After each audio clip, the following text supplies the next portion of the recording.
قل جاء الحق وزهق الباطل إن الباطل كان زهوقا.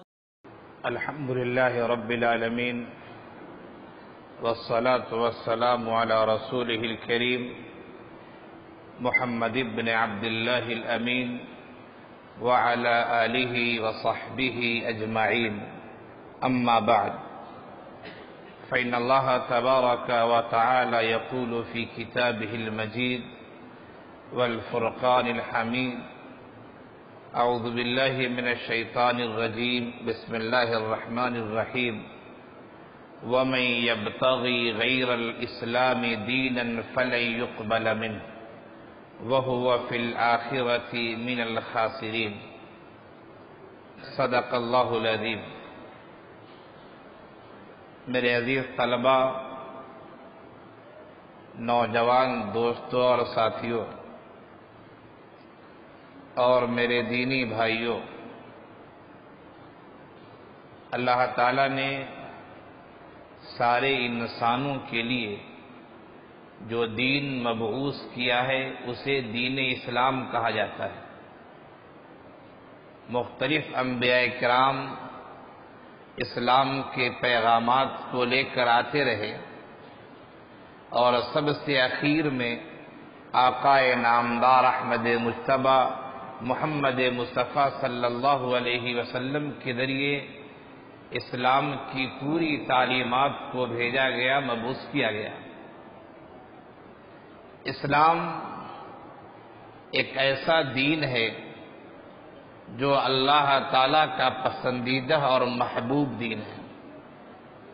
اسلام سے پہلے، یا یہ کہا جائے کہ آخری نبی آقا نامدار محمد صلی اللہ علیہ وسلم سے پہلے جتنے بھی انبیاء کرام اللہ کے پیغام کو لے کر آئے، وہ پیغامات کبھی قوموں کے ساتھ اور کبھی زمانوں کے ساتھ خاص تھے. ایسا بھی ہوا کہ ایک ہی وقت میں متعدد انبیاء کرام موجود تھے. حضرت ابراہیم علیہ السلام ہیں، اسی زمانے میں نبی حضرت لوط علیہ السلام بھی ہیں. حضرت اسماعیل اور حضرت اسحاق علیہ السلام بھی ہیں. حضرت موسیٰ علیہ السلام ہیں، اسی زمانے میں دوسرے نبی حضرت ہارون علیہ السلام بھی ہیں. حضرت شعیب علیہ السلام بھی ہیں. اللہ تعالیٰ نے اپنی پسندیدہ تعلیمات کو مختلف انبیاء کرام کے ذریعے دنیا میں بھیجا. ان انبیاء کرام کی تعلیمات قوموں کے ساتھ، یا یہ کہا جائے کہ زمانوں کے ساتھ یا خاص قبائل کے ساتھ وہ تعلیمات خاص. حضرت عیسیٰ علیہ السلام کی بعثت ہوتی ہے اور پھر ان کو آسمان پر زندہ صحیح سلامت اٹھا لیا جاتا ہے. اس کے بعد ایک عرصہ گزرتا ہے، ایک لمبا عرصہ گزرتا ہے. اس لمبے عرصے کے بعد آقا صلی اللہ علیہ وسلم یعنی محمد صلی اللہ علیہ وسلم کی پیدائش ہوتی ہے، اور وہ آخری نبی بنا کر دنیا میں بھیجے جاتے ہیں. آپ نے خود فرمایا اپنی مثال دیتے ہوئے کہ ایک خوبصورت سی عمارت ہے، جو بھی آدمی اس عمارت کو دیکھتا ہے بہت تعریف کرتا ہے کہ عمارت انتہائی خوبصورت، انتہائی عمدہ، بہت شاندار ہے. لیکن اس عمارت میں ایک نقص ہے، ایک کمی ہے، اور وہ کمی یہ کہ ایک جگہ عمارت میں ایک اینٹ کی جگہ خالی ہے. یہ کہا جائے کہ ایک سوراخ ہے. ہر دیکھنے والا عمارت کی خوبصورتی کی تعریف کرتا ہے، عشش کرتا ہے، لیکن ہر دیکھنے والا یہ بھی کہتا ہے کہ عمارت میں ایک کمی ہے. یہ ایک اینٹ کی جگہ اگر نہ ہوتی تو عمارت لاجواب ہوتی، اور اس میں کسی طرح کی کمی اور نقص کا کوئی سوال ہی نہیں ہوتا. آقا نے فرمایا کہ اس عمارت کی آخری اینٹ میں ہوں، اور میرے ذریعے اس کھلے ہوئے خانے کو، سوراخ کو کہا جائے بند کر دیا گیا. اور یہ مثال دی آقا نے اپنے بارے میں کہ انبیاء کرام کا ایک سلسلہ ہے اور انتہائی خوبصورت سلسلہ ہے. اتنی خوبصورتی ہے کہ کسی نبی میں کوئی نقص کا سوال ہی نہیں ہوتا ہے. لیکن ایک کمی ہے، اور کمی یہ کہ اللہ کے اس تعلیمات اور اللہ تعالیٰ کے بھیجے ہوئے اس نظام اور اس پیغام کے اختتام کی ضرورت تھی کہ ایک ایسا پیغام آ جائے، ایک ایسی تعلیم آ جائے جس کی وجہ سے اس عمارت کا سلسلہ مکمل ہو جائے. اس آخری اینٹ کو اللہ کے رسول صلی اللہ علیہ وسلم نے اپنی ذات سے تعبیر کیا ہے کہ اس خوبصورت عمارت کی آخری اینٹ میں ہوں، اور میرے ذریعے وہ عمارت کی خالی جگہ پر ہو گئی ہے. اب عمارت میں کوئی کمی نہیں ہے. اس سے پتہ چلا کہ یہ جو دین ہے، دین اسلام، یہ اللہ تعالیٰ کے نظام اور اللہ تعالیٰ کے بھیجے ہوئے پیغامات اور بھیجے ہوئی تعلیمات کی تکمیل کے لیے آیا ہے. بہت ساری ایسی چیزیں ہیں جو پچھلی قوموں میں موجود تھی اور وہ دین اسلام میں بھی موجود ہے، جو اسلام پر، شریعت پر چلنے کا نظام ہوتا ہے. اور بہت ساری ایسی چیزیں ہیں جو پچھلے زمانے میں مشروع تھی لیکن اسلام نے اسے ممنوع قرار دے دیا ہے. اور بہت ساری چیزیں ایسی تھی کہ پچھلے ادیانوں مذاہب میں وہ ممنوع تھی، منع تھی، لیکن اسلام نے اسے جائز قرار دے دیا ہے. یہ اسلام اللہ تعالیٰ کے بھیجے ہوئے مختلف پیغامات میں سے ایک آخری ایسا پیغام ہے جس نے اپنے سے پہلے تمام نظام کو منسوخ قرار دے دیا ہے. توریت اللہ کی کتاب ہے، یقیناً ہے. انجیل اللہ کی کتاب ہے، یقیناً ہے. زبور اللہ کی کتابیں یقیناً ہے. لیکن اب نہ توریت کا نظام چلے گا، نہ انجیل کا نظام چلے گا، نہ زبور کا نظام چلے گا. وہ کتابیں ایک زمانے کے لیے تھی، چند قوموں کے لیے تھی. اب تو ان کتابوں میں لوگوں نے تحریف کر دی ہے، لوگوں نے بدل دیا ہے. بہت ساری ایسی باتیں جو شریعت کی نہیں ہیں، شریعت موسوی کی نہیں ہے، لیکن لوگوں نے توریت میں داخل کر کے کہہ رہے ہیں کہ یہ نظام بھی، یہ بات بھی شریعت موسوی کی ہے. تو وہ کتابیں اپنی جگہ اللہ تعالیٰ نے نازل فرمائی تھی، لیکن ان کتابوں میں لوگوں نے تبدیلی کر دی، تحریف کر دیا. آخری کتاب اللہ تعالیٰ کی طرف سے جو آئی ہے وہ قرآن کریم ہے.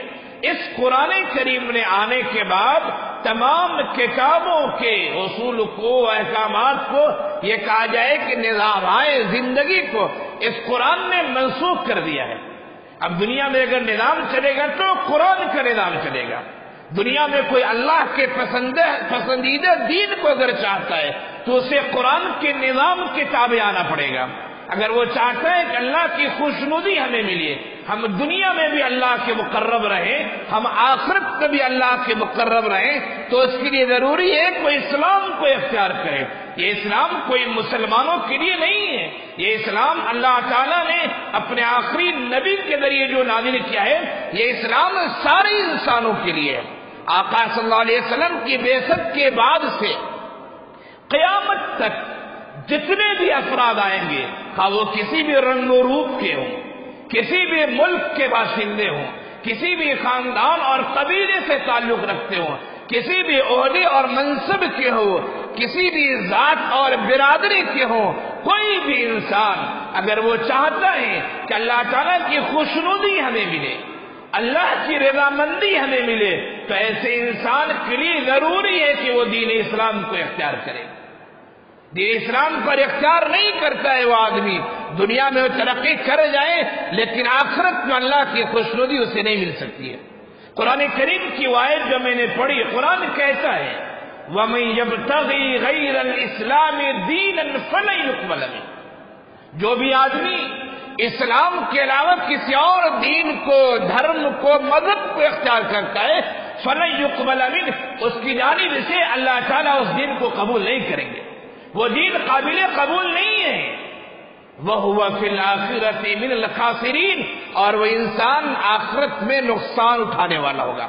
معلوم یہ ہوا کہ اللہ تعالیٰ کا پسندیدہ دین، اللہ کا محبوب دین، اللہ کا پیارا دین، اللہ کے دین کا آخری ایڈیشن جو انبیاء کرام کے ذریعے آتا رہا ہے، اللہ کی بھیجی ہوئی کتابوں کا آخری ایڈیشن جو انبیاء کرام کے ساتھ کتابیں اور صحیفے آتے رہے، ان سب کا آخری ایڈیشن اگر ہے کوئی تو قرآن کریم ہے اور دین اسلام ہے۔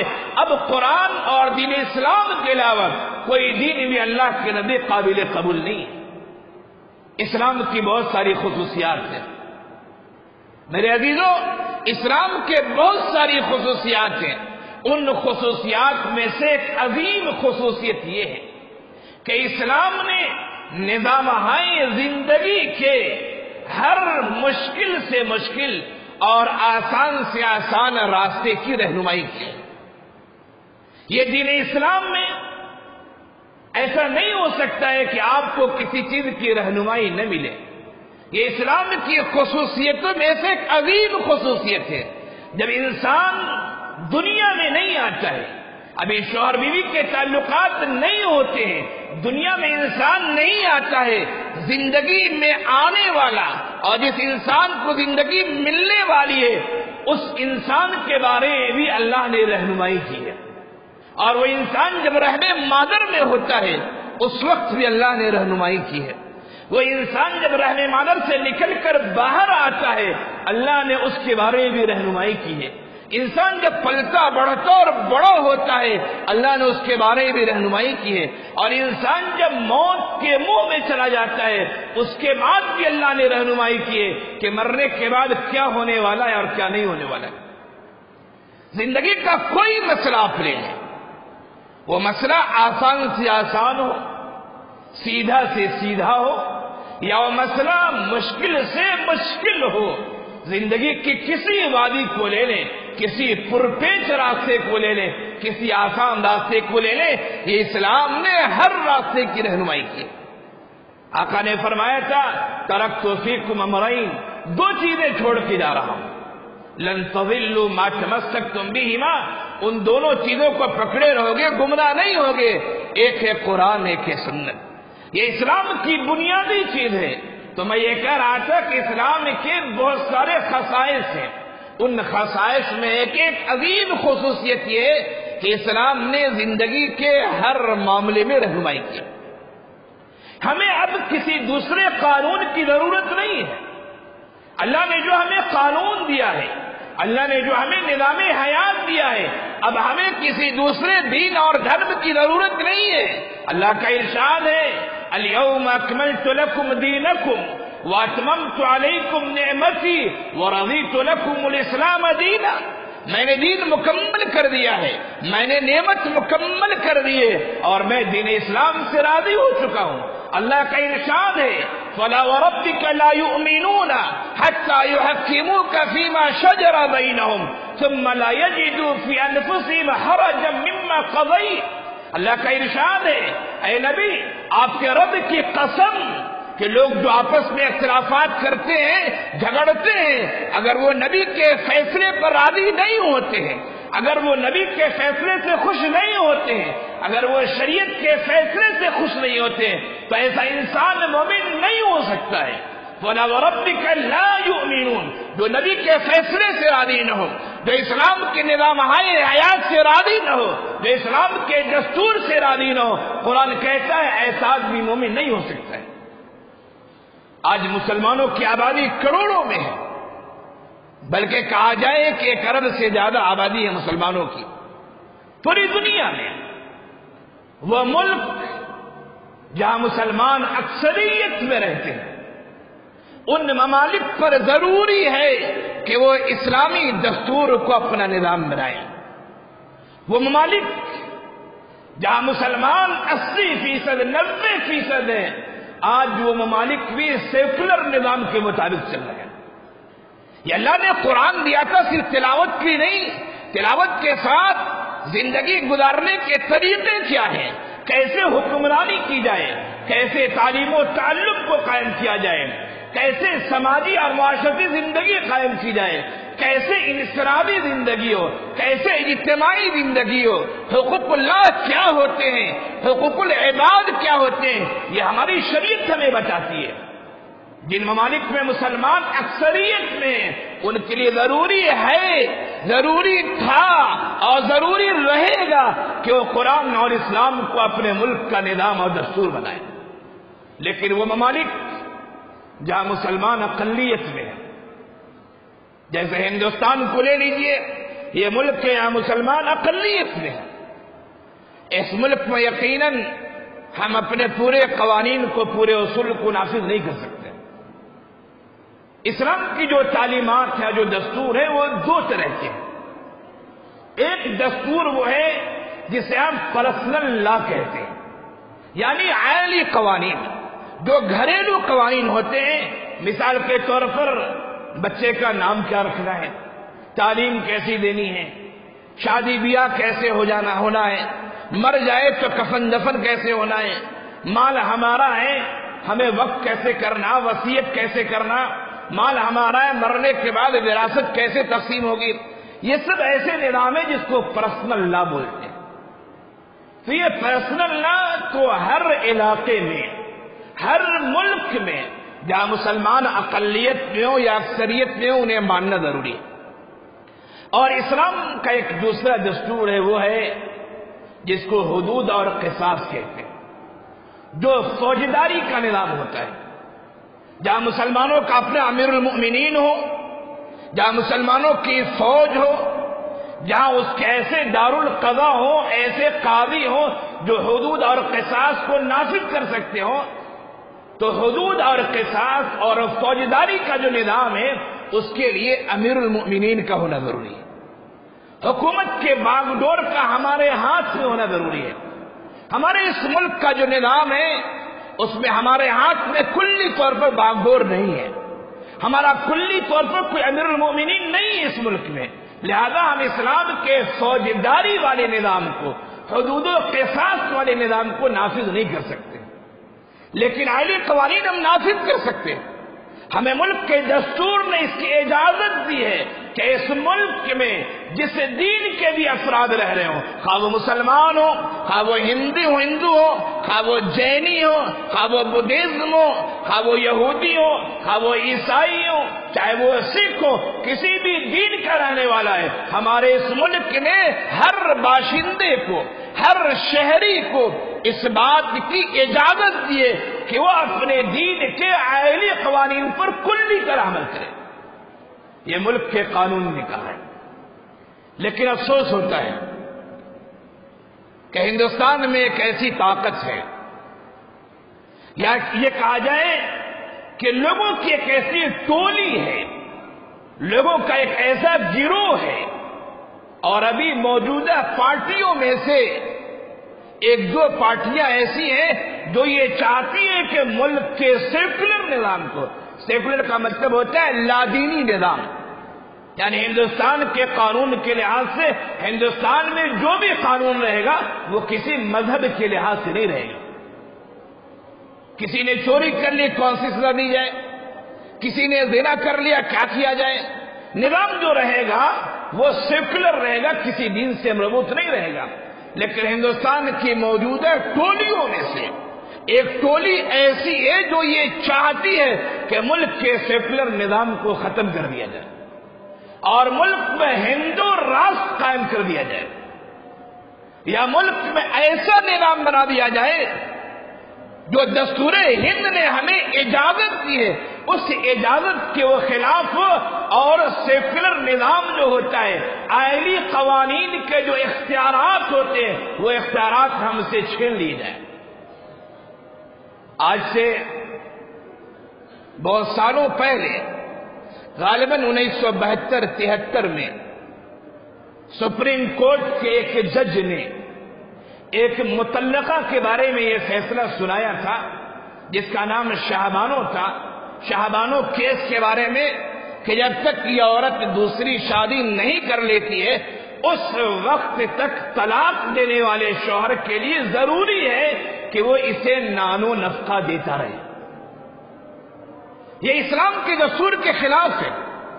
عدت کے اندر شوہر نان و نفقہ دے گا، عدت کے بعد شوہر ذمہ دار نہیں ہے، لیکن سپریم کورٹ نے فیصلہ سنایا، یہ فیصلہ آئلی قوانین کے خلاف تھا۔ ہندوستان کے قانون نے، میں نے بتایا، ہر مذہب والے پرسنل لا پہ عمل کرے، حکومت دخل اندازی نہیں کرے گی۔ ایک دوسرا قدم حکومت نے اٹھایا اور سپریم کورٹ نے سنایا متبنہ بل کے بارے میں۔ متبنہ بل کیا ہے؟ سپریم کورٹ نے کہا کہ جو لے پالک ہوتا ہے، مثال کے طور پر ایک آدمی ہے زید نام کا، اسے ایک بیٹا ہے صرف، زید کو خواہش ہے کہ اور بیٹا ہو، لیکن بیٹا ہے نہیں، صرف ایک بیٹا ہے۔ زید نے کسی دوسرے کے لڑکے کو لے کر اپنا لڑکا بنا لیا، اور زید کہتا ہے میرے 2 لڑکے ہیں، حالانکہ اس کی صلبی اولاد صرف ایک لڑکا ہے۔ دوسرا لڑکا جو اس نے لیا وہ لڑکا لے پالک ہے، منہ بولا بیٹا ہے، جسے عربی میں متبنہ کہتے ہیں، بیٹا بنا لیا گیا ہے۔ حکومت کے سپریم کورٹ نے یہ فیصلہ سنایا کہ متبنہ بھی اسی حکم میں ہوگا جو حقیقی اولاد کا حکم ہوتا ہے۔ اسلام کہتا ہے نہیں، جس کو کسی نے بیٹا بنایا ہے وہ اپنی زندگی میں اگر اسے کچھ دے دیتا ہے، وصیت کر دیتا ہے، کچھ لکھ دیتا ہے، تب تو اس کا مال ہو جائے گا۔ لیکن اگر انسان مر جاتا ہے اور اس نے لے پالک کے لیے کچھ نہیں کیا تو مرنے والے انسان کے مال میں لے پالک کا کچھ بھی حصہ نہیں ہوگا۔ یہ شریعت کہتی ہے، سپریم کورٹ نے کچھ اور کہا۔ ایک تیسرا مسئلہ بھی حال فی الحال پیش آیا ہے۔ حکومت نے کہا کہ 3 طلاق دے دو، طلاق نہیں مانی جائے گی۔ بہت تو میں ہوئی، بہت لیدے ہوئی، یہ وہ طلاق مانی ہی نہیں گئی، اور حکومت یہ کہتی کہ شوہر کو 3 مہینے کے لیے 3 سال کے لیے جیل میں ڈال دیا جائے گا۔ لوگوں نے بہت تو میں کی کہ جب طلاق پڑی ہی نہیں تو جیل میں شوہر کیوں جائے گا، لیکن حکومت سے اس کے اندر کچھ دیوانگی ہے کہا جائے، یہ عقل پتہ نہیں کہاں چلی گئی ہے۔ اس نے کہا کہ طلاق 3 دے دو، طلاق نہیں پڑے گی۔ یہ طلاق نہ پڑنا یہ بھی آئلی قوانین میں دخل اندازی ہے۔ جس طرح سپریم کورٹ نے شاہبانوں کے بارے میں کہا، سپریم کورٹ نے متبنہ بل کے بارے میں کہا، اسی طرح ہماری آج کی حکومت نے جو طلاق کے بارے میں کہا کہ 3 طلاق دے دو، طلاق نہیں پڑے گی، یہ بھی اسی سلسلے کی ایک کڑی ہے۔ اور اس کو کہتے ہیں اہل دانش و بینش جو ہیں، پڑھے لکھے لوگ جو، وہ کہتے ہیں یہ یکساں سول کوڈ کی طرف بڑھتا ہوا قدم ہے۔ ہمارے علماء نے شاہبانوں کیس کی مخالفت کی، ہمارے علماء نے متبنہ بل کی مخالفت کی، اور حکومت سے وہ چیز ہٹی۔ ہمارے علماء نے طلاق کی بھی مخالفت کی، علماء ہی نے نہیں بلکہ مسلمانوں نے، ہندوستان نے اکثر نے مخالفت کی، لیکن حکومت اپنے ضد پر اڑی ہوئی ہے۔ یہ سب چیزیں دوستو یکساں سول کوڈ کی طرف بڑھتا ہوا قدم۔ کچھ لوگ ہیں ملک کے جو یہ کہتے ہیں یکساں سول کوڈ نافذ ہونا چاہیے، کچھ لوگ کہتے ہیں یکساں سول کوڈ نافذ نہیں ہونا چاہیے۔ جو کہتے نافذ ہونا چاہیے کیوں، جو کہتے نہیں نافذ ہونا چاہیے کیوں؟ پہلی بات تو یہ کہ ملک کا جو دستور ہے بہت اچھی طرح سن لیں، سمجھ لیں، جان لیں۔ میں نے اس موضوع کو اس وجہ سے شروع کیا اور آپ کے سامنے پیش کیا کہ اس ہفتے میں متعدد لوگوں نے ہم سے پوچھا کہ مولانا یکساں سول کوڈ ہوتا کیا ہے۔ بہت سارے لوگوں نے پوچھا، دیکھیں یکساں کے معنی ہوتے ایک طرح، ایک جیسا، سول کے معنی ہوتے شہری، اور کوڈ کے معنی آتے قانون۔ یکساں سول کوڈ کا مطلب ہے تمام شہریوں کے لیے یکساں ایک جیسا قانون، تمام شہریوں کے لیے۔ اب ہمارے ہندوؤں کے یہاں طلاق کوئی چیز ہے ہی نہیں۔ ہمارے پی ایم صاحب نے شادی بھی کی لیکن کوئی مطلب نہیں جس سے شادی کی، کوئی نونفتہ سے مطلب نہیں، کچھ نہیں، بیچاری پریشان ہے، کوئی مطلب نہیں ہے۔ لیکن ہمارا اسلام ایسا نہیں سکھاتا ہے۔ آپ نے جس سے رشتہ جوڑا ہے، جس سے نکاح کیا ہے، اس کے حقوق ہیں، حقوق ادا کرنے پڑیں گے۔ آپ یکساں سول کوڈ کا مطلب سمجھے، آپ تمام شہریوں کے لیے ایک جیسا قانون ہونا چاہیے۔ اب اس کو مثال سے یوں سمجھیے، اگر ہماری حکومت نے ہماری حکومت نے، موجودہ حکومت نے یا آنے والی حکومت نے یہ قانون بنا دیا کہ جو بھی آدمی مرے گا اسے جلایا جائے گا، دفن نہیں کیا جائے گا۔ اگر ملک نے یہ قانون بنا دیا کہ جو بھی آدمی شادی کے بندھن میں بندھیں گے انہیں نکاح کا نہیں، انہیں مندر میں جا کر یا پنڈت کے پاس جا کر یا کوئی خاص جگہ کر لی وہاں جا کر اسے پھیرا لگانا پڑے گا۔ حکومت نے قانون بنا دیا، سب کے لیے قانون ہے، اسے کہتے ہیں یکساں قانون۔ ہماری شریعت اجازت نہیں دیتی ہے۔ اب مشکل یہ پیش آ گئی، کسی گھر میں کسی آدمی کا انتقال ہوا، سب لوگ متفق ہیں کہ اسے دفن کر دیا جائے، دفن کر دیا جائے گا، کوئی مسئلہ نہیں، لیکن ورثہ میں اختلاف ہو گیا۔ کچھ لوگ کہتے ہیں جلایا جائے، کچھ لوگ کہتے ہیں دفن کیا جائے۔ بات کورٹ کچہری تک پہنچتی ہے، حکومت کہے گی اسے جلایا جائے، اس لیے کہ حکومت نے سب کے لیے ایک قانون بنایا۔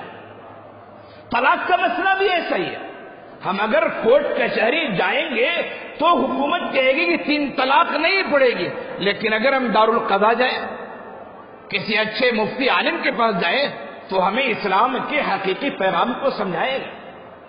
تو یہ یکساں سول کوڈ ملک کا دستور، موجود ہے دستور، یکساں سول کوڈ کی اجازت نہیں دیتا ہے۔ ملک کے ایک دفعہ میں یکساں سول کوڈ کا تذکرہ ہے، دفعہ 44 نمبر کا دفعہ ہے۔ حکومت کے قانون کے یہ دفعات ہیں، 44 نمبر کا یہ دفعہ ہے۔ وہ دفعہ یہ کہتا ہے کہ حکومت اس بات کی کوشش کرے گی کہ تمام شہریوں کے لیے یکساں قانون ہو۔ یہ ہمارے دستور ہند میں ایک دفعہ ہے۔ جب قانون پاس ہو رہا تھا اس وقت کے ہمارے علماء نے شدید مخالفت کی اور کہا کہ یہ 44 نمبر جو دفعہ ہے اسے نکالا جائے، یہ ہمارے بنیادی حقوق کے خلاف ہے، یہ ہمارے پرسنل لا، یہ ہمارے آئلی قوانین کے خلاف ہے، اسے نکالا جائے۔ لیکن حکومت کے لوگوں نے، اکثریت ان کی تھی، انہوں نے کہا کہ دفعہ 44 میں یہ بات ہے کہ حکومت کوشش کرے گی یکساں قانون ہو، لیکن دفعہ 25 میں بھی تو ایک بات ہے۔ کون سی بات؟ دفعہ 25 نمبر دفعہ، اس میں یہ بات ہے کہ ملک کے ہر شہری کو کلی اجازت ہوگی کہ وہ اپنے دین پر قائم رہے، اپنے دین کی تبلیغ کرے، وہ اپنے لیے جس دین کو چاہے اسے اختیار کر لے۔ دفعہ نمبر 25 جس میں دین پر چلنے کی اجازت ہے اسے کہتے ہیں یہ دفعات بنیادی حقوق سے تعلق رکھتے ہیں، بنیادی حق۔ اور دفعہ 44 جہاں یکساں سول کوڈ کی بات کہی گئی ہے اسے کہتے ہیں رہنما اصول۔ ہمارے علماء نے مخالفت کی کہ دفعہ 44 کو ہٹایا جائے، لیکن مخالفین نے کہا گھبرا کیوں رہے آپ؟ دفعہ 25 میں آپ کو حق دیا گیا ہے، جس دین کو چاہے اختیار کریں، جس دین کے ماننے والے آپ اس کی تبلیغ کریں۔ دفعہ 25 آپ کو کلی اجازت دیتا ہے اور دفعہ 25 کا تعلق بنیادی حقوق سے ہے، دفعہ 44 کا تعلق رہنما اصول سے ہے۔ اور اصول میں یہ بات بھی لکھی ہوئی ہے کہ جب رہنما اصول اور بنیادی حقوق میں ٹکراؤ ہو جائے تو ترجیح بنیادی حقوق کو دی جائے گی، یہ اصول میں لکھا ہوا ہے۔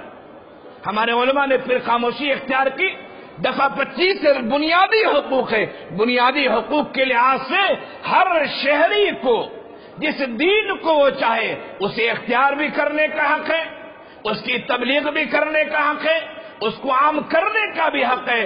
لیکن ہماری حکومت ہے جس نے دستور کے خلاف چشمے لگا رکھے ہیں، دستور کے خلاف عقلیں استعمال کر رہی ہیں اور بنیادی حقوق کو چھوڑ کر ہماری حکومت رہنما اصول کے راستے کو اختیار کر رہی ہے۔ حالانکہ بنیادی حقوق اور رہنما اصول میں ٹکراؤ ہوئے تو بنیادی حقوق کو ترجیح ہونا چاہیے۔ کچھ لوگ یہ کہتے ہیں کہ ملک کا اگر ایک نظام ہو جائے تو سارے ملک میں امن و سکون ہو جائے گا، لیکن یہ بات صحیح نہیں ہے۔ امن و سکون کا تعلق ملک کے ایک نظام سے نہیں ہوا کرتا ہے۔ میں یہ کہنا چاہوں گا ہندوستان کی تاریخ میں ایک خاندان گزرا ہے کورو اور پانڈے کا، ایک خاندان کے افراد تھے، بھائی بھائی تھے، لیکن ایک خاندان میں ایسی لڑائی ہوئی، ایک دین کے ماننے والے ہیں، ایک قانون کے ماننے والے ہیں، ایک اصول کے ماننے والے ہیں، لیکن ایسی لڑائی ہوئی جسے دنیا آج مہابھارت کے نام سے جانتی ہے۔ قانون ایک ہو جانا یہ لوگوں میں یکجہتی پیدا نہیں کر سکتا۔ اگر ایک دین ایک مذہب کی بات ہے، ذرا بتایا جائے 1914 عیسوی میں 1918 عیسوی تک تقریباً 4 سال جنگ عظیم اول ہوئی ہے۔ ساری دنیا 2 خانوں میں بیٹھی ہوئی تھی۔ کچھ لوگ وہ تھے جو اٹلی کے ساتھ اور جرمن کے ساتھ تھے، اور کچھ لوگ وہ تھے جو فرانس کے ساتھ تھے۔ 2 خانوں میں پوری دنیا بیٹھی ہوئی تھی۔ 4 سال تک جنگ رہی ہے، جسے دنیا جنگ عظیم اول کے نام سے یاد کرتی ہے۔ جنگ عظیم دوم بھی ہوئی، کب ہوئی؟ 1939 سے لے کر 1945 تک تقریباً 6 سال یہ جنگ رہی ہے۔ دونوں طرف سے لڑنے والے عیسائی حضرات تھے، ایک دو نہیں، دونوں جنگوں کو ملایا جائے بلکہ صرف پہلی جنگ میں جنگ عظیم اول میں 3 کروڑ سے زیادہ لوگ مرے تھے۔ ایک جنگ عظیم اول میں 3 کروڑ سے زیادہ لوگ مرے تھے۔ دونوں جنگوں کو ملا لیجیے، پتہ نہیں کتنے کروڑ ہو جاتے۔ دونوں عیسائی ہیں، دونوں ایک قانون کو ماننے والے ہیں۔ معاملہ قانون سے نہیں ہوتا ہے، معاملہ خوف الہی سے ہوتا ہے، اللہ کے ڈر سے ہوتا ہے، حساب و کتاب کے خوف سے ہوتا ہے، اپنے دین کی باتوں پر عمل کرنے سے ہوتا ہے۔ جب دین پر عمل کریں گے، ہر دین امن کی تعلیم دیتا ہے، امن و شانتی کا پیغام دیتا ہے۔ دین پر عمل کیا جائے، اور ملک کے دستور نے جو دستور نمبر 25 نمبر ہے، اور بنیادی حقوق کے تحت یہ بات ہے ہر شہری کو اس کے مذہب پر عمل کرنے کی آزادی ہوگی۔ یہ آزادی ہمیں ملنی چاہیے۔ یکساں سول کوڈ ملک کے بنیادی حقوق سے ٹکرا رہا ہے۔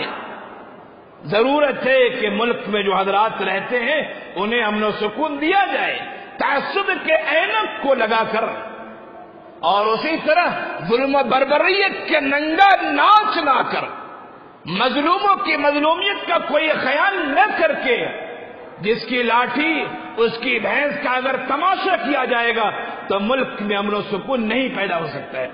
ملک میں امن و سکون اسی صورت میں رہے گا کہ ہر مذہب والے کو اس کے آئینی قوانین پر، بنیادی تعلیم پر، بنیادی حقوق پر کلی طرح عمل کی اجازت دی جائے۔ یہ ملک کا اصول کہتا ہے، ملک کا دستور کہتا ہے، ملک کا نظام کہتا ہے۔ ہم یہی دعا کریں گے کہ اللہ تعالیٰ ملک کا جو موجودہ دستور ہے، یعنی جو ملک کی آزادی نے جو ہمیں دستور دیا ہے، وہ دستور باقی رہے، امن و سکون کا ماحول قائم رہے، یکساں سول کوڈ رفع چکر ہو جائے، دور ہو جائے، خاتمہ ہو جائے، اور ہر آدمی اپنے پسند کے لحاظ سے دین اور مذہب کو اختیار کرے اور اس کی نشر و اشاعت کرے، اس کی تبلیغ کرے۔ ہم مسلمان ہیں، ہمیں کلی طور سے اس کی اجازت ہونی چاہیے۔ اللہ تعالی ہم سب کو صحیح سمجھ عنایت فرمائے، ملک میں امن و سکون کا ماحول عطا فرمائے۔ وآخر دعوانا ان الحمد للہ رب العالمین۔ وقل جاء الحق وزهق الباطل إن الباطل كان